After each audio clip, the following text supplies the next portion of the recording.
இன்னைக்கான மதியம் டே எப்படி போச்சுன்னு சொல்லி பார்க்கலாங்களா? இப்பதான் ரெடி ஆயிட்டு இருக்கேன்.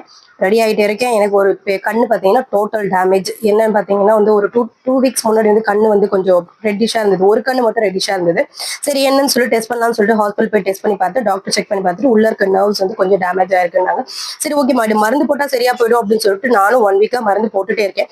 ஒரு கண்ணு போனதுக்கு அப்புறம் பார்த்தீங்கன்னா இன்னொரு கண்ணும் ரெட் ஆயிடுச்சு. என்ன பண்றதுன்னு தெரியல. சரி ஹாஸ்பிட்டல் போயிட்டு வந்துதான் கடையை ஓப்பன் பண்ணணும்னு நினைச்சேன். கடைக்கு தேவையானதெல்லாம் ரெடி பண்ணி நான் ஆல்ரெடி ரெடி பண்ணி வச்சுட்டேன். இருந்தாலும் ஹாஸ்பிட்டல் போயிட்டு வந்துடலாம் அப்படின்னு சொல்லிட்டு ஒரு மைண்ட் செட்லயே இருந்தது. வேலையே ஓடல. என்ன பண்றது? நம்ம சம்பாதிக்கிறதெல்லாம் எப்படி ஹாஸ்பிட்டலுக்கே செலவு பண்ணிட்டு இருந்தா என்னடா பண்றதுன்னு சொல்லிட்டு யோசிச்சுட்டு அது ஒரு பக்கம் குறையா இருக்குது. நம்ம என்ன பண்றது? நம்ம கஷ்டப்படுறது செலவுக்கு தான் போகுது. இருந்தாலும் நம்ம ஹாஸ்பிட்டல் நம்ம ஹெல்த் நல்லா இருந்தா தானே நம்ம சம்பாதிக்க முடியும். அதுக்காக வேண்டி நான் ஹாஸ்பிட்டல் போயிட்டு வந்து உங்களை பாக்குறேன். நம்ம கடையை ஓப்பன் பண்ணியாச்சு. நம்ம கடை எங்க இருக்குன்னு பாத்தீங்கன்னா கரெக்டா வில்லிவாக்கம் நியூ அவுட்ல தான் நம்ம கடை இருக்கு. நம்ம கடையில என்ன சைட் டிஷ்லாம் இருக்குன்னு சொல்லிட்டு பாக்கலாங்களா? கடையை ஃபுல்லா செட் பண்ணி முடிச்சாச்சு. வாங்க நம்ம கடையில என்ன சைட் டிஷ்னு சொல்லி பார்க்கலாம். நம்ம கடையில சைட் டிஷ் பாத்தீங்கன்னா இன்னைக்கு போட்டி தொக்கு, தலைக்கறி, சிக்கன் தொக்கு, காடை தொக்கு, ஈரல் தொக்கு.